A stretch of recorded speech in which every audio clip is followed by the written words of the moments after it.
I didn't expect much when we walked through the door of her house. Esther, however, was much more direct than I had anticipated. She tossed her keys on the table, pulled me to her, and kissed me in a way that made my heart race. "I have a surprise for you tonight," she said playfully. There was no small talk or pretending we were sitting down for coffee. Smiling, she took me by the waist and led me into her bedroom. As we stood in her room, she said with a smirk, "You know, I've prepared for tonight." "What do you mean prepared?" "Well," she said, laughing, "I practiced recognizing the shape of your keychain, just for fun." "You picked me?" I asked. "Of course I did," she replied, winking. "This is a first for me." I was confused, for Esther had been married for almost 30 years. "You are my first non-Jewish man," she said, laughing warmly. I smiled, but couldn't resist asking, "Didn't you go out with Frank last time?" "Frank is good in small doses, but only in pants," she joked. Then she grinned again. "Speaking of pants, what does a girl have to do to take yours off?" Esther turned out to be much more confident and self-assured than I had expected. As we undressed, surprise appeared on her face for a moment, and she said, "I was hoping for something different." "I'm sorry, were you expecting more?" I asked nervously. No, she reassured me. "It's just that I've never been with an uncircumcised man before." The rest of the evening was filled with unexpected moments of joy and togetherness. Esther was incredibly open and made it clear that she believed in enjoying life to the fullest. Her energy and enthusiasm was contagious, and it was one of the most memorable evenings of my life. The trust, affection, and joy she brought to our time together made it special, and I had a new perspective on what it means to truly connect with someone. That first day in 4th grade, we weren't off to a good start when I felt a touch on my back. I turned around and the new kid asked me if he could borrow a pencil. What kind of kid comes to school without a pencil? I searched my desk for a spare, and then Ms. Jenkins stopped class to ask me why I wasn't paying attention. "Well, give him a pencil and stop fooling around." Chewed out the first day. The new baby didn't seem to be off to a very good start. Over the next few days we socialized a bit, mostly in a group with other top students, and I was beginning to think the new kid was going to be okay. At this time, Billy Barron was regaining his importance on the playground.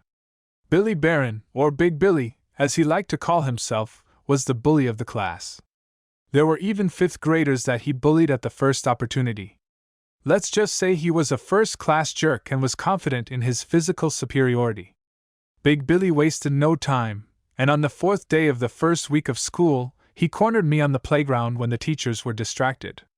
Billy intended to remind me of my place in the pecking order when suddenly, seemingly out of nowhere, David came flying in and hit Big Billy in the shoulders and head, knocking Billy to the ground. Without waiting for Billy to regain consciousness, David sat on his chest and delivered 4 hard blows to Big Billy's face before jumping to his feet and stepping back. We both expected our lives to end at that point, but Billy surprised us and cried like a baby. A commotion must have broken out because the 2 teachers were there before anyone could run away. We were suspended from school for a week, but it would take more than that to wipe the smiles off David and I's faces. Sitting outside the principal's office, I thanked him for coming to my rescue. "What are friends for?" was all he said. From that day on, David and I became real friends. By Christmas we were best friends, and by summer we were brothers. I helped David in his classes and he taught me how to defend myself. We began to work on each other's shortcomings. Ms. Jenkins must have been sharper than I thought, because by Thanksgiving she recognized David's signs of dyslexia. With the support of his parents and a good therapist, he began to excel in school, and I began to stand up to bullies. Would you like to hear something I never expected? By summer, Billy had become friends with both David and me. It turned out that Billy was also dyslexic, though worse than David, and his learning disability was the cause of his bullying. Once he got the help he needed, he became a new man, well, a new boy anyway. Underneath the cloak of anger and frustration lurked a genuinely nice guy. More than once he saved us from the older kids, and I began to think that probably half the world was dyslexic. As we grew older and moved on to middle school, Big Billy, as he was known, started playing soccer in the fall and baseball in the spring and quickly became a big man in high school. Despite this, he never lost his genuine good nature and warm heart. When we graduated, he joined the army and a year later was killed in Iraq. He was as loved and respected by his fellow soldiers as we were, and the saddest day of my life was the day we laid our friend William Barron to rest. This is the second saddest day. The saddest day came 7 years later. David and I went to different colleges, but we stayed in touch. We'd get together during vacations and summers, and each time it seemed like no time had passed. We'd pick up right where we left off, finishing stories we'd started before we went back to school, chasing girls, and generally trying to have a good time without getting into trouble. During my junior year, I met Ariel and fell hopelessly in love. She was warm and fun, bright and mischievous, and kept me in suspense the whole time. Really, she made me work at it. She flirted and encouraged me in every way possible, but she didn't rush things, and I figured I'd wait forever if that was what it took. But it didn't. 6 months went by and then she was in my bed and never left it, or so I thought. Summer came, and my parents were eager to meet her and quietly expressed their opinions about this girl who had captured my heart, so she stayed with us for 2 weeks while I stayed with her family. By the end of the summer, both parents had decided that they approved of her candidacy. We each got a gentle lecture about waiting until marriage, but I think they all knew it wasn't going to happen. Ariel got a quiet reminder from her mother to be smart, take precautions, and not get pregnant before the wedding. My father gave me about the same lecture and said, "If you have to, for God's sake, don't be a fool and wear a condom." I nodded and smiled. Ariel was already on the pill. Ariel met David when she visited me that summer, and they quickly became amazingly close. I'd leave them alone for a few minutes for whatever reason, and when I'd return, I'd find them laughing together. She would nudge him with her shoulder, and he would put his arm around her. It seemed like they had known each other as long as David and I had, and I confess I had my first attack of jealousy. But I told myself that I was being foolish, that they were the two people closest to me in the world, and if I couldn't trust them, I couldn't trust anyone. In the fall, we returned to school for our senior year. Ariel occasionally asked about David and how he was doing. I told myself it was normal, since they'd become friends, but I'd admit that sometimes it stressed me out. It wasn't a big deal and she never spread the word about him, but sometimes I felt like the boundaries were crossed. I told myself I needed to grow up and let it go, and for the most part one did. Graduation came, and I popped the question. Ariel said yes, and everything in the world fell into place. We both got jobs in Hartford, found an apartment, and moved in together. A few years earlier, while attending my cousin's wedding, I told my parents, "I'm never going to do all that. I'll find a girl who wants a simple wedding and then a party, and that's it." When my parents stopped laughing, my father said, "When you find the right girl, if you find the right girl, you'll do what she wants, smile and act like you like it." The smile on my mother's face told me he was right, and I remembered the lesson. When the time came, I helped Ariel find the hall, hire a florist, choose the cake, the menu, and address the invitations. I put on a tuxedo that she approved of, rehearsed my vows, and did everything I was told. Laugh at me all you want, you guys did the same thing and you know it. David flew into town to be my best man. The wedding went off without a hitch, and I entered a happily married life with my love. 6 months passed and David moved to Hartford. Life was getting better every day. I had long ago shrugged off the jealousy I once felt and trusted each of them completely. Later I was surprised that my trust was misguided. All three of us had good jobs and things were going well. Life was good. Each of us had moved on from entry-level jobs and were starting to take on real responsibility. David had an apartment across town from us, but Hartford is a small town and we got together regularly. In fact, it wasn't unusual for me to come home and find Ariel and David sitting at the kitchen table with a glass of beer and laughing at some shared joke. It was Friday night and I walked in the door. Look at him, dragging his sorry ass home like some old man. Ariel giggled. "What's the matter, baby? Are you having a rough day?" I tossed the briefcase onto the couch. There are days when it seems like all I do is fill out forms and write reports and not have time to do a single important thing. David straightened up and said, "Never mind. What kind of bureaucrat are you? Don't you know that papers are all that matter? If the papers are in order, then everything must be right. This is what counts as engineering humor." Yeah, that's right. All the paperwork was in order. NASA still sent a spacecraft to Mars. Gotta admit, that hole turned out big. David was already laughing and Ariel was smiling. By then I had found a beer and raised it in a toast. Never do anything for petty reasons. Here's to paperwork. And we had a glass each. That night we grilled hamburgers, baked potatoes, and Ariel made a salad. David stayed the night, and the next morning we all went out for breakfast. In other words, it was the beginning of a pretty typical weekend. David announced that he had a date Saturday night and had some errands to run first, so we didn't see him for the rest of the weekend. This was fine with me, as I wanted to be alone with the landlady of the house, even though it was really just an apartment. Like I said, life was good. In fact, it was so good that I didn't notice when our life together began to change. It had been probably a year and a half into our marriage when Ariel started staying late at work more often. She also started dressing better for work. It wasn't sudden and excessive, so when I finally noticed the pattern, I wrote it off as nothing more than a driven young woman taking on professional responsibilities. By then we were making more money, and I understood that she wanted to dress better. We still saw David regularly, and many times he was still waiting for me when I came home on Friday nights. The problem was that more and more often he was waiting for me alone. Ball and chain working late again? Obviously. She's been doing that a lot lately. Yes, she has taken on a lot of responsibility, and is working longer hours. David nodded and muttered, "Gotta admire that, I suppose." I shivered. Yeah, I guess so.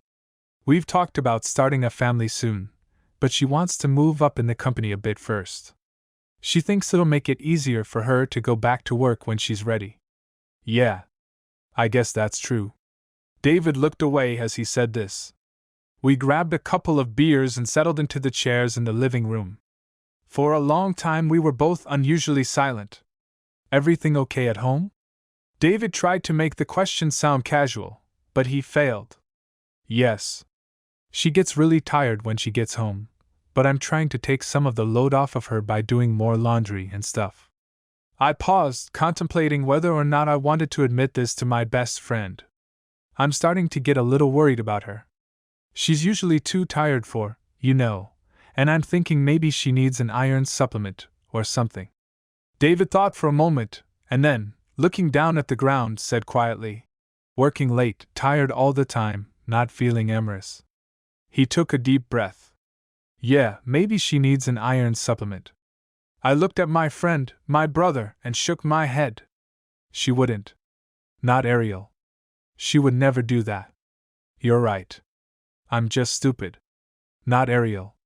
We left it for a few minutes and then, looking at my friend, I said, "I've got some steaks in the fridge." Wow, big spender. What's the occasion? Living large, my friend, living large? It was false bravado, but we both needed to change the subject. David and I waited a while, laid out the appetizers and had a second mug of beer each, and then set about grilling steaks as soon as Ariel got home an hour later. From that point on, it was a typical, happy Friday night, and I let our previous conversation fade into the farthest corners of my mind.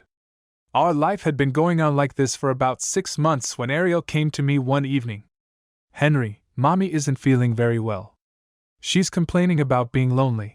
And ever since Daddy died, she doesn't seem to be really living. You know what I mean?" "Yes, baby, I do. Why don't we bring her here to stay with us for a while? I'm actually thinking about going down there for the weekend. Maybe all she needs is some mother-daughter time." Now I should explain to you that David and I grew up in southern Rhode Island, near the Connecticut border, and Ariel grew up near Burlington, Vermont. She was a country girl at heart, and occasionally felt the need to get away from the crowds and traffic to stand in the middle of a field away from people. At least she used to be.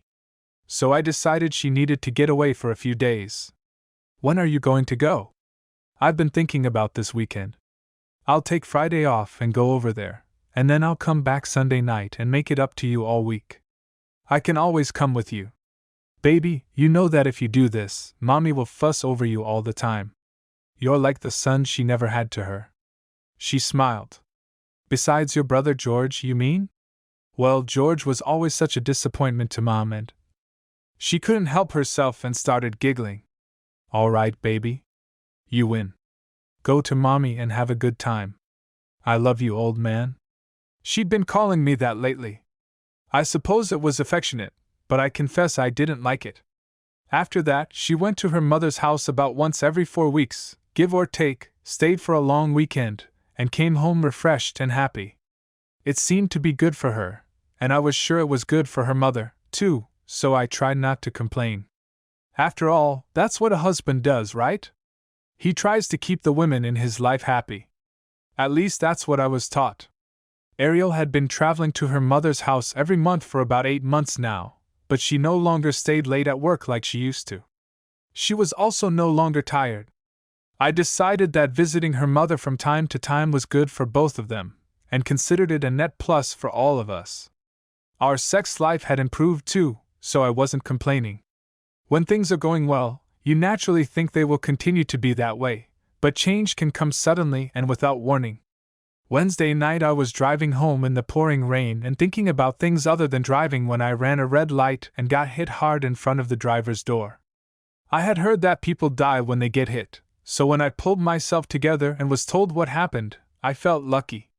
I had a broken leg and bruises on my left side, not counting a mild concussion, but I was alive.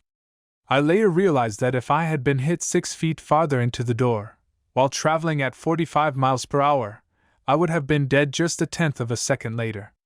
That's how the engineering mind works.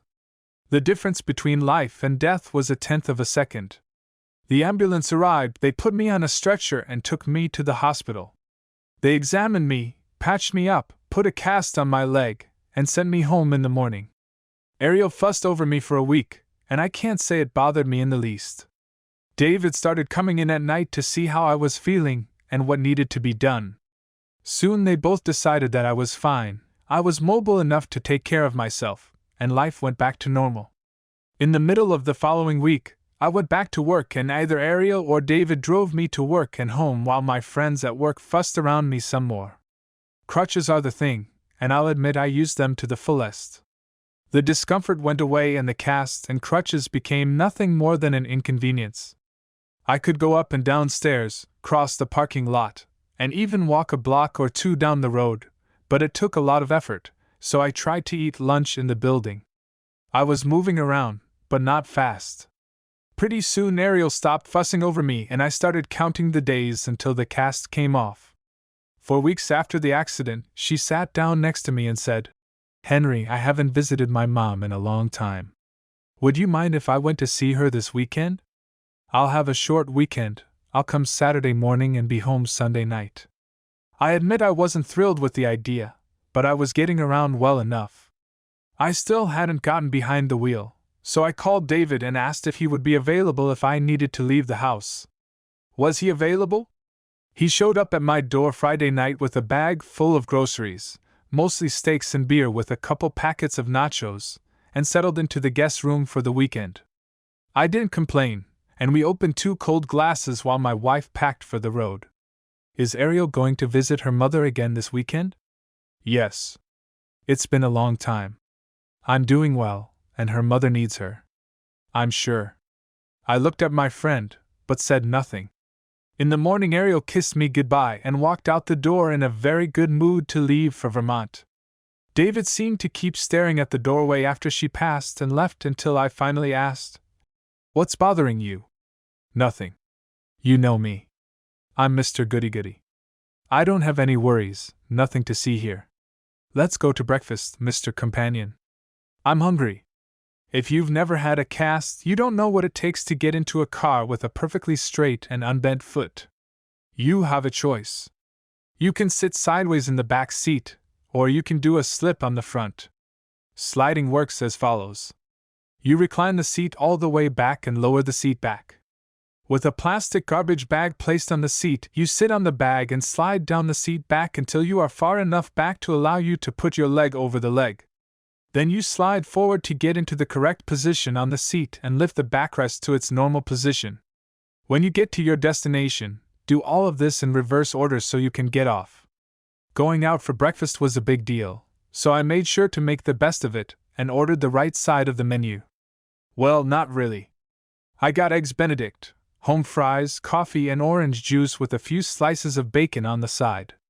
I seriously considered getting the fried blueberry muffin, but was too shy to order it when the waitress came back. It was Saturday, and my sore leg gave me every reason not to do any housework, so David and I made a day of it. We went to an outdoor enthusiast store and looked at some high-end fly fishing rods and then bought a half-dozen flies. We dream big, but live within our means. Then we went to the shooting range and rented a couple guns for an hour. Neither of us own guns, nor do we really want one, but every once in a while we get the urge to fire a few rounds and teach the targets some respect. The targets have never been in much danger.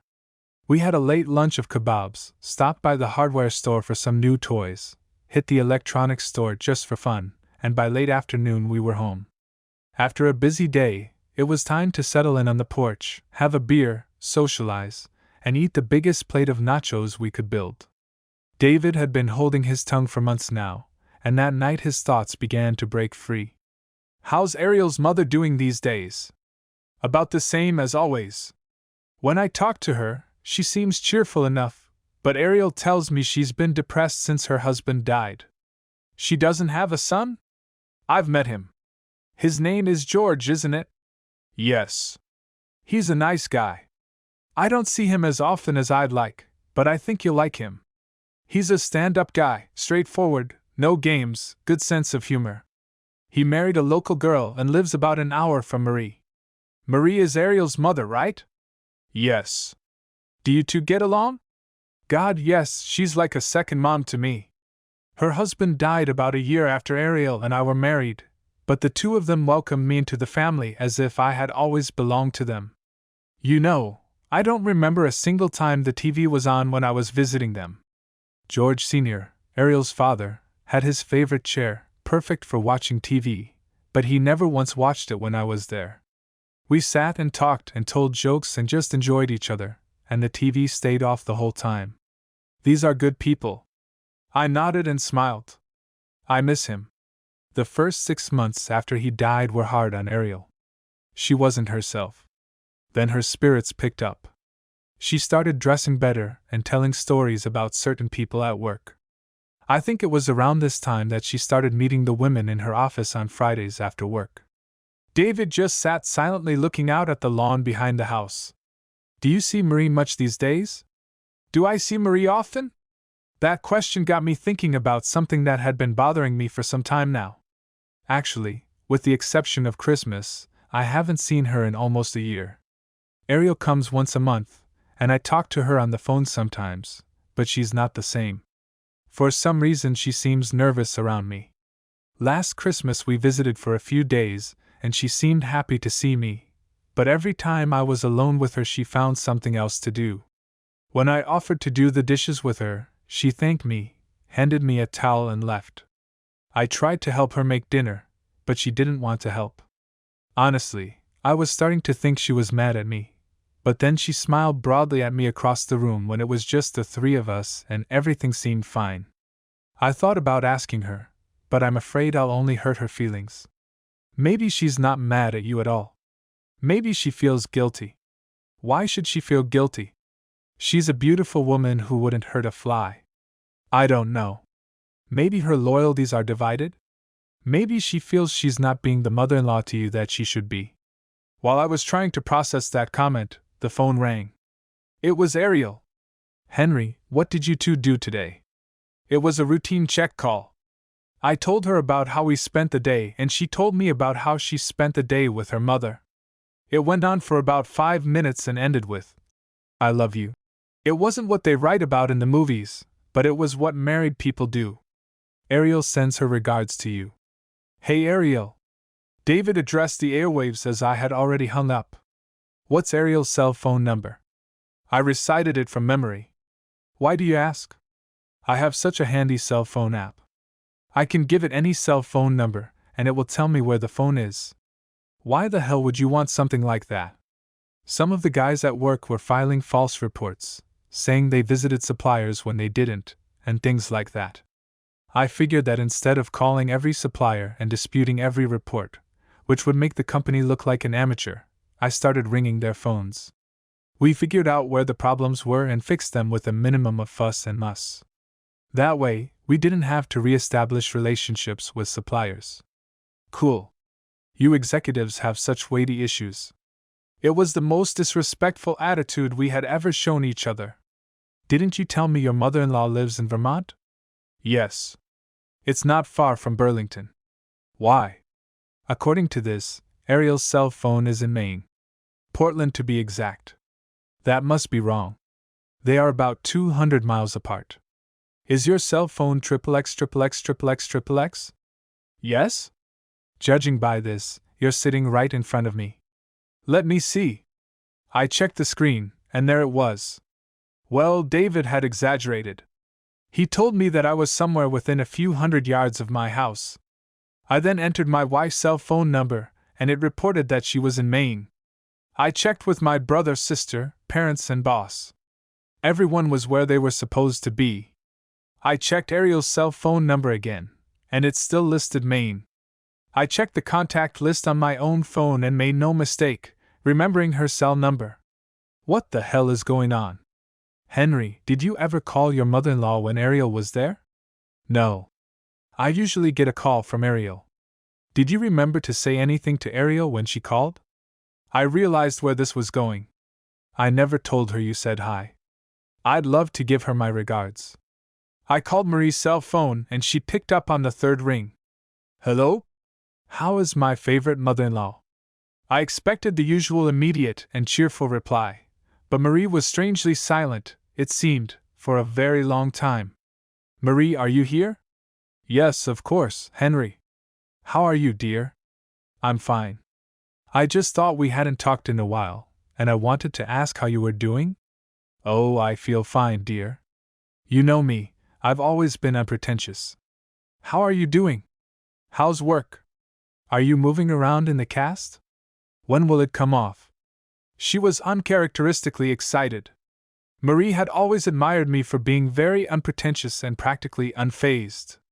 We talked for a few minutes, she seemed to pull herself together, and then I blurted out. Listen, Marie, I hate to bother you like this, but I've missed my wife and I wanted to tell her something important. Could you put her on the phone for me? The silence on the other end was deafening. Marie, are you still there? Yes, darling. I'm sorry. Ariel went out to get eggs for tomorrow's breakfast. I'm sure she'll be back soon. Her voice shook, and it didn't take an experienced therapist to hear the tension in it. She was lying to me, and Marie was by no means an accomplished liar. Well, please ask her to call me when she gets back. It doesn't matter what time. I'll be here. Of course, dear. I'm sure she'll call you soon. At that we both said goodbye and I hung up the phone. I turned to David. She lied to me. Does she do that a lot? She never lied to me. I didn't think she knew how to lie at all. It's not like her at all. A few minutes later, the phone rang. It was Ariel. Hello, lover. I'm sorry I missed your call. It's okay. I just missed you and wanted to hear your voice. Ah, how sweet. I miss you too. The other reason I called you is to tell you that David insists on taking us out to dinner next weekend. How does that sound? Sounds like we need to go somewhere expensive. I heard her laugh. How the hell could she laugh and spew lies at the same time? Listen, baby, I hate to bother her again, but I need to tell your mom something. Would you mind dressing her for me? Silence. Then, oh, Henry, she's gone to bed. Tell me what it is, and I'll tell her. It's only been 10 minutes since I called her. I'm sure she's still awake. Please just take the phone from her, and I'll make this quick. That's when Ariel made her next big mistake. She got mad at me. Henry, I told you she went to bed and I'm not going to bother her. Now just give me a message and I'll pass it on when she gets up. Now it was my turn to remain silent. Henry, are you still here? I really don't like your tone toward me, and I certainly don't deserve it. I'll tell her the next time I see her. Good night, Ariel. Sweetie, I'm sorry. I didn't mean to. I hung up. It wasn't a conscious act on my part. I was genuinely angry. It seemed my fears were confirmed, and she had poured vinegar and urine to cover up her betrayal. Where is your cell now? In the same place. It hasn't moved. It's all clear to me now. My wife was lying to me, and her mother was covering for her. I racked my brain trying to think of a good reason for Ariel's lies, and there was only one. Marie didn't even have that. The next few hours in my apartment passed in suspense. I wanted a drink, but David interrupted me. He said, "You need a clear head right now, and a beer won't give you that." He started making coffee, and later I realized he had a plan. With 2 mugs full, he walked into the living room and announced, "Get in the saddle, Henry. The Charger is riding out." What the hell are you talking about? Look, Henry, right now you're mad as hell and full of doubt. Your heart refuses to believe what your head is telling it. You need to know. You need to resolve your insecurities. We're going to Portland to meet her. Are you going or staying? In retrospect, I can say that by then I was in shock. I sat there feeling conflicted and confused and said nothing until I felt the hammer fall. A wave of anger and determination went through me. I'm coming. With a broken leg and crutches, I wasn't moving fast, but I was moving in. Worthless. A confused and broken man who only hours ago had listened to his wife and mother-in-law lie to him, a frightened man who feared his wife was having an affair, had turned into a man who was going to Maine to confront his cheating wife and demand a divorce. It got dark the best time to drive, and we drove a few miles with almost no distractions. David drove, and I pondered. Ariel was cheating on me. For a whole year she'd been traveling to Vermont to visit her mother. Had she really been cheating on me all that time? Who is this guy and how did she meet him? She met him in Vermont? Did she even go to Vermont for the weekend?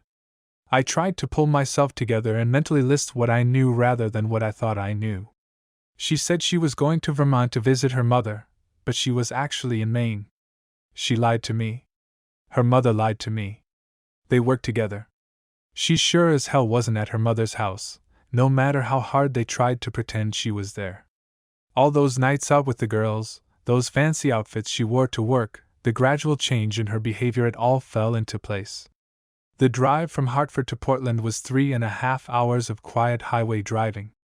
We left my house a little after midnight and stopped once at a convenience store to unload and restock on coffee and chips. There was no traffic to slow us down, and the open road made driving easy. As we approached Portland, I picked up David's cell phone and located Ariel's location. Portland is a very easy city to navigate, and by 4:30 we found her car. It was parked in a parking lot under a 3-story apartment building. David nodded, said, "Right," and pulled into the street. "Where the hell are you going? Do you want to ring every doorbell looking for her or wait for her to come out?" "Well, I don't know. Hell, I've never done this before. And you'll never do that again. We'll find a quick pit stop, unload and reload, refuel, and then we'll be ready to track her car." David was thinking ahead. I was an emotional basket case. Okay. Now I get it. 20 minutes later, we returned to her car, taking a spot off the road but so that her car was clearly visible. David turned off the charger and we began to wait. It was 5 Sunday morning, the world was quiet, and my cheating wife was sitting upstairs with some sack of shit and laughing about how easy it was to cheat on her husband, and all I had to do was sit and wait. We sat like that for 5 long hours, just waiting and watching. The sun came up, the air warmed, and we just sat and sat and sat. It was almost 10 a.m. when she came out of the building, holding hands with her bedmate. I recognized him immediately. I had met him at several social gatherings at her office. "Isn't that her?" "Of course it's her. Stop behind them and block them so she can see me." David started the Charger, drove around the row of cars, stopped behind what I assume was this dirtbag's car, and turned off the Charger's engine. The dirtbag looked at me with a look on his face that he couldn't defend, and just as he was about to tell me to get out of his way, Ariel looked up and saw me sitting only 10 feet away from her. Her eyes flashed, she dropped her purse, and before she could scream, she passed out. Her head hit the sidewalk hard and I didn't lift a finger to help her. I just looked at that sack of shit and said, "Help her, asshole! She's yours now. Tell her not to come home. Ever." I waved to David, he started the Charger's engine, and we pulled into the driveway. My wife, my life, lay passed out on the sidewalk behind me, and I'd just left her there with her fuck buddy. If he wants pleasure, let him do the work that goes with it. She wasn't my problem anymore. I took care of her when she was sick, hugged her when her father died, comforted her when things didn't go well at work, took her to dances when she was bored and out to dinner when she had the urge. I paid the bills, did the saving, worked late nights, helped cook, clean, shop, and generally did all the things you need to do when you have a life together, and now none of that was my responsibility anymore. It was all his problem now. David drove a few miles and pulled into the parking lot. "Are you okay?" "Yes. All decisions have been made. All doubts have been resolved. Now I know what I'm going to do." "Divorce?" "Damn right. I made a promise, good or bad, but if I'm the only one living in a marriage, it's not a marriage. I won't be lied to, and I won't be a cuckold." David just nodded that he understood, started the Charger, and we drove south on I-95. "Where are we going?" It was a good question. I knew where I wanted to go, but it was too much. "How do you feel about spending a day behind the wheel?" David just smiled and said, "Vermont?" "Yes, Vermont. South on I-95, west on NHRT4, then take RT-202 to Concord, south on I-93, west on I-89, and don't stop until you get to Burlington."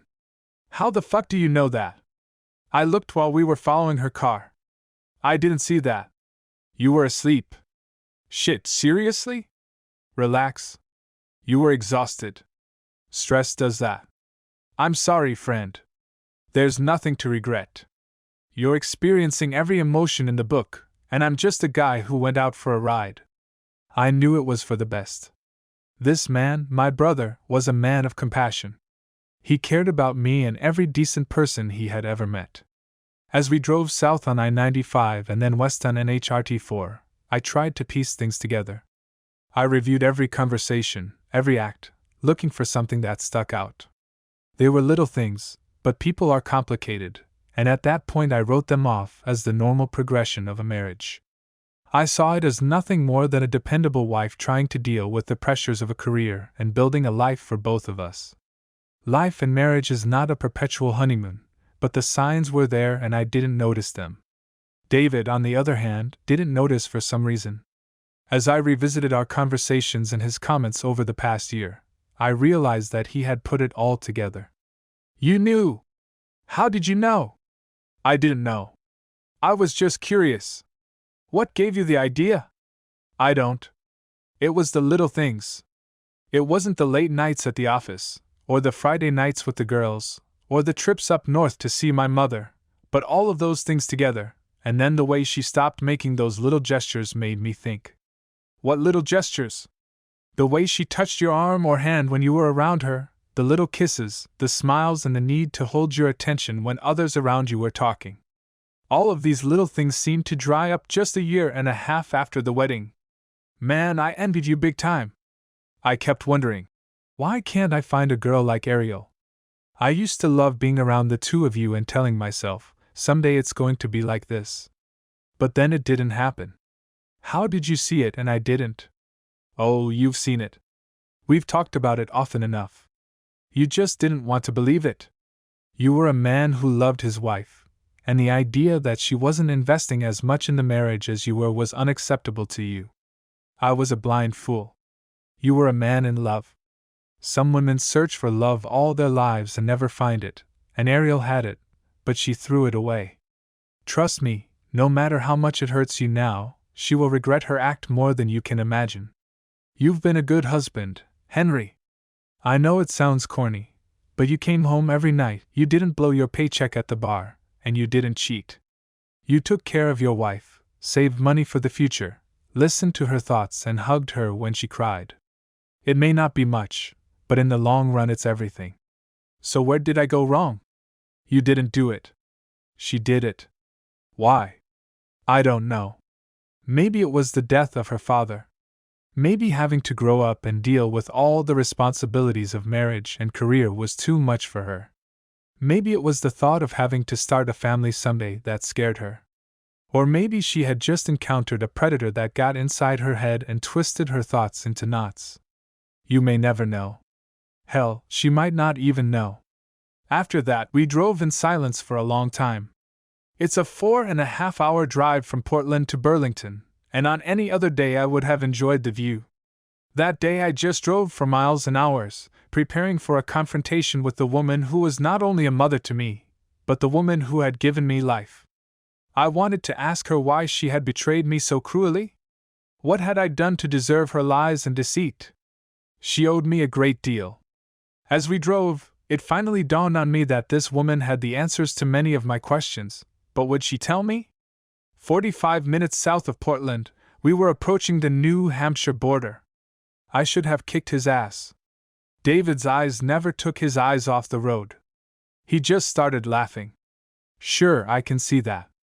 You open the car door, reach behind you and lower the seat back, lean back until you can't stick your back leg out of the car, then lean forward until you're in the seat, lean out the door, rest both hands on the door frame, climb out of the car, reach back for your crutches, waddle over to this scumbag, look him in the face and say, "I'm going to kick your ass." Okay, he was right. I should have kicked his ass anyway. That will come later, when your leg heals and your strength returns to you. We'll ride back and find him. Maybe take a couple friends with us. There's no point in being gentlemen. He wasn't a gentleman when he fucked your wife behind your back. We'll just find him, beat the shit out of him and go home. Roger that. We continued to drive in silence, me with my thoughts and David focused on the road. As we approached the Connecticut River, which marked the border between New Hampshire and Vermont, David asked, "Are you hungry?" "No." "Well, I will." With those words, he pulled off the highway and we found a family-style pub where we were served 2 large cheeseburgers. When I ordered a beer, David intervened and told the waitress, "He wants an iced tea." I looked at him like he was crazy. "Don't you think I deserve a beer? When we get there, you'll need your wits about you." And turning to the waitress, he repeated, "He'll have iced tea, and so will I." I looked at the waitress and shrugged. Over lunch, we discussed the questions I had for Marie. I wanted to know why and for how long, and I figured she probably knew at least one of those answers to some degree. But most of all, I wanted to know how she could have lied to me for so long. Without exaggeration, Marie was like a second mother to me. When your wife betrays you, it's terrible, but you know it can happen. Marriage vows are a promise not to betray, but it's not a guarantee. Mothers are supposed to be more than that. A mother should love and support you no matter what, and always be faithful. Then David gave me the second worst news of the day. "Maybe that's exactly what happened." "What do you mean?" "Maybe she had to support Ariel, even though she was ashamed of what her daughter was doing." In that moment, I realized that Marie would never choose me over her own daughter. It didn't ease the pain, but it told me what to expect when we arrived at her house. There was no longer any doubt. I had lost my wife and mother on the same day. It was 4 o'clock in the afternoon when we pulled up to Marie's house. No one came to the door when we pulled up. Maybe Ariel hadn't called, and Marie wasn't expecting us. "Maybe I should stay here? Maybe you should talk to her alone? You've been with me through all of this. Now you're up to your neck in it, so you can walk the last mile with me." David helped me out of the car, and we walked to the door and rang the bell. It wasn't Marie who answered. It was George Jr. He stepped out onto the porch and closed the door behind him. "Henry, it's so good to see you. Your wife called Mom a couple hours ago and has been crying ever since. She's just terrified, Henry. I haven't seen her like this since Father died, and even then she was holding up better than she is now." "Yes, but Ariel has been found out, and your mother is in on it." "Recognized? What are you talking about?" Ariel cheated on me and my mom covered for her. George's back straightened and he looked me straight in the eye. Bullshit. It's true. Mom lied to me last night and told me Ariel was here all weekend. Have you seen her? I only came over to take Mom out for brunch, but Ariel wasn't here when I got here. That's because she spent the whole weekend on the coast in Portland. She stayed with a guy she used to work with in Connecticut. Both Ariel and Mom have lied to me repeatedly, and I'm here to get answers. George looked back at the door. She's in bad shape, Henry. I don't think. I won't be rude to her, but she has to give me some answers. George hesitated, then repeated. All right, but she's in a bad way now, Henry. You'll have to be gentler with her. I'll do my best. As I headed for the door, David spoke up. I think I'm going to stay here. It's a family affair now. Reluctantly, I agreed.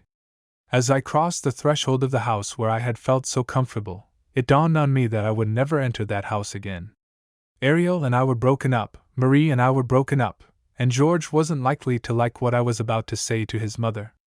In just one day I had lost half my family, and my life had changed forever.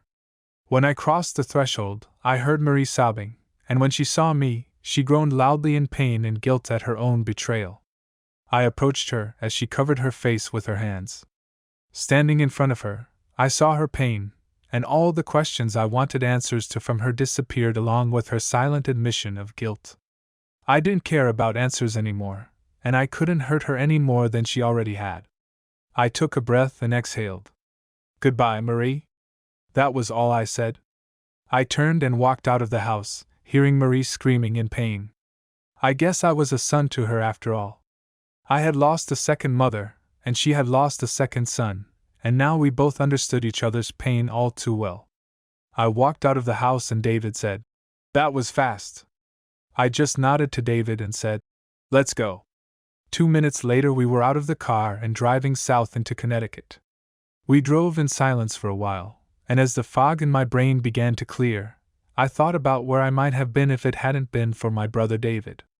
I thought back to those early days in 4th grade, then school, high school, finally our reunion after college and the years that followed.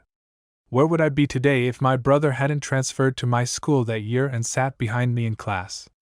Who would I be without a brother to share the journey with? Who else would have my back during all of this? I looked at David as we drove down the highway back to Burlington. Thanks, man. I don't know where I'd be without you right now. Without taking his eyes off the road, he said simply, What is a brother for? After a pause, he added, You know, this is far from over. I know. It's not over, but marriage is. We drove in silence, each with our own thoughts. I'd have to get a lawyer. There would be accusations, denials, and tears. We were young and didn't have a lot of real estate or investments. We were renting and didn't own the place. Property division would be simple. We had both been silent for about an hour when David broke the silence. What are you thinking about? Whether I should go out with her again, who gets what, the usual nonsense. So who gets custody of me? I turned around and saw my friend, who was still looking at the road and grinning like the Cheshire Cat. Me, I guess. She's going to suffer as it is. If anyone saw us driving down the highway, laughing like two fools, they'd think we were just two old friends out for a Sunday afternoon stroll, telling jokes and hurling insults. He once told me he was my friend, but he was much more than that. God only knows where I would be without my brother. Epilogue. Needless to say, the marriage didn't end so easily or quietly. Ariel wasn't home when we arrived. What's more, she took a vacation the following week and finally got to spend that time with her mother. I received the obligatory phone calls and text messages. I read them all and learned nothing. She came back and apologized, but I didn't care. Her betrayal was not a one-time drunken mistake. It was a systematic and well-planned program of betrayal and deception that began while she was still working in Hartford. She had her excuses, but I accepted none of them. She even tried the old chestnut. I didn't take anything away from you. Bullshit. Eventually she moved out. The judge scheduled counseling. I went, participated, but it changed nothing in my mind. 9 months after I caught her, The divorce was final and she moved to Portland. Doubling down on her bad decision, she married that guy. Her second marriage lasted less than 2 years. He was an unrepentant cheater, and she was the only one who didn't notice. David and I never made the trip north to get some much-needed closure. By the time my leg healed and my strength returned to me, the sack of shit no longer seemed worth the effort and risk. I wasn't going to serve time for that worthless excuse of a human being. Marie calls from time to time, and I try to be polite to her. Every call includes an apology, and I've gotten used to saying simply, "I understand, Marie." Maybe someday I can honestly say I forgive her, but that day hasn't come yet. The love I once felt for my second mother is gone, but I've learned to realize that Ariel put her in a desperate situation. Marie's lies were intended to save my marriage in the hope that Ariel would come to her senses. But in the end, it was a failed deception aimed at an unattainable goal. She did me one small favor, but I suspect more for herself than for me. Marie never let Ariel bring that sack of shit into her house and never slept in theirs. Even after the wedding, she treated him like he was still just a nuisance in my marriage, and she wanted nothing to do with him. You can say it was too late, and you would be right, but I know it was very hard for her. It made her daughter effectively an outcast in her own family, and may have contributed to the demise of her second marriage. As for me, life goes on. It's been almost 2 years since that fateful day, and I'm starting to think it's time for me to take the plunge into the dating pool. That may seem like a long time to some, but to me change comes slowly and with a lot of effort. Right now, confidence comes even more slowly. David still drops by my place regularly, but now I am free to go to his house. He's dating a nice girl with an infectious laugh. She knows my history and has told me offhandedly that she thinks about cheating. Now everything is upside down, and I envy my friend and think, someday it will be like this. People say that divorce is like a death in the family. They're wrong.